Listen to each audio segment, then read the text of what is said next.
বন্ধু বান্ধৱীসকল, আমৰ বতৰত আৰু এটা আমৰ ৰেচিপি লৈ পেলাই আজি আপোনালোকৰ ওচৰলৈ আহি আছোঁ। আমৰ সৈতে বনোৱা চিকেন। ব'লক আজি আমৰ সৈতে চিকেন বনাম। এতিয়া প্ৰথমতে আম, নহৰু আৰু জলকীয়া কেইটামান এনেকৈ ধুনীয়াকৈ পুৰি লৈছোঁ। এইফালে লং ইলাচি, ডালচেনি, তেজপাত দি পেলাই এনেকৈ অকণমান পানী সিজাই ল'লোঁ।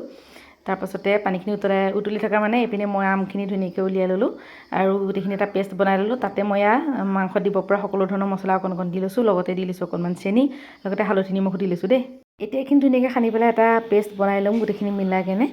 তাৰপাছত এতিয়া মাংসখিনি লৈ লৈছোঁ, তাতে অকণমান দি লৈছোঁ নিমখ আৰু সানি লোৱা গোটেই পেষ্টখিনি দি এটা ধুনীয়াকৈ মেৰিনেট কৰি পেলাই অলপ সময় থৈ দিম।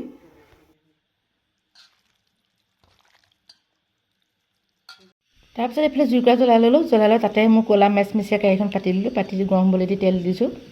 তেলখিনি গৰম হোৱাৰ লগালগ তাতে মই কাটি ৰখা সৰহকৈ কাটিছিলোঁ পিঁয়াজ, সেই পিঁয়াজখিনি দি ল'লোঁ। এতিয়া পিঁয়াজখিনি লৰাই কৰি অকণমান কোমল হৈ যোৱালৈকে এনেকৈ ভাজি ল'ম।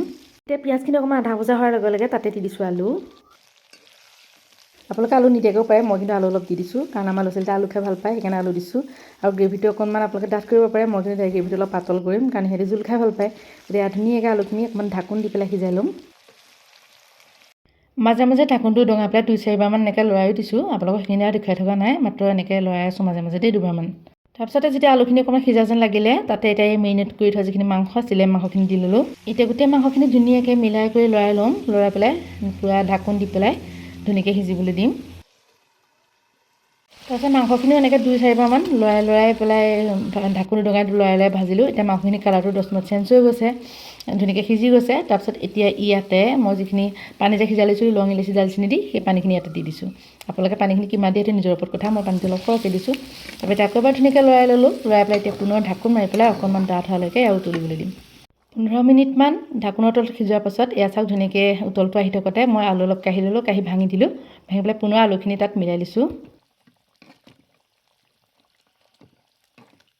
তাৰপিছতে 5 মিনিটমান উতলিবলৈ দিলোঁ ঢাকোনৰ তলতে। তাৰপিছত কেঁচা জলকীয়া কাটি থৈছিলোঁ সেইখিনি তাতে দি দিলোঁ।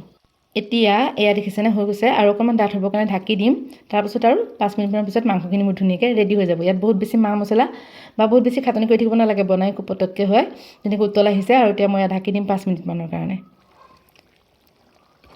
এতিয়া 5 মিনিটমান উতলোৱাৰ পাছতে মই যিটো টেক্সাৰত মাংসটো ৰাখিম বুলি ভাবিছোঁ সিমানখিনি জোখত ৰখি গ'ল, আৰু মই সিজিবলৈ নিদিওঁ। তাৰপিছতে আমি ৰাতি সাঁজ খাবৰ কাৰণে এনেকৈ উলিয়াই দিছোঁ, একদম চিম্পুল থালি। কালি ৰাতি বনাইছিলোঁ, গতিকে আপোনালোকক ৰাতি দেখাই দিছোঁ। বাকী এনেকৈ মাংসকণ খাই বহুত বেছি টেষ্টি লাগে, আপোনালোকে এনেকৈ যদি বনাই খোৱা নাই এবাৰ খাই চাব। আমৰ সৈতে বনোৱা এই চিকেন ৰেচিপিটো যদি আপোনালোকৰ ভাল লাগিছে তেনেহ'লে লাইক, কমেণ্ট আৰু শ্বেয়াৰ কৰিবলৈ নাপাহৰিব, লগতে বনাই খাই চাবলৈ নাপাহৰিব দেই। আৰু লগতে মোক আপোনালোকে সকলোৱে আশীৰ্বাদ কৰিব যাতে আপোনালোকৰ বাবে এনেকুৱা ধুনীয়া ৰেচিপি মই আৰু লৈ আহিব পাৰোঁ। বাকী আজিলৈ ইমানেই আছিল, বাই বাই।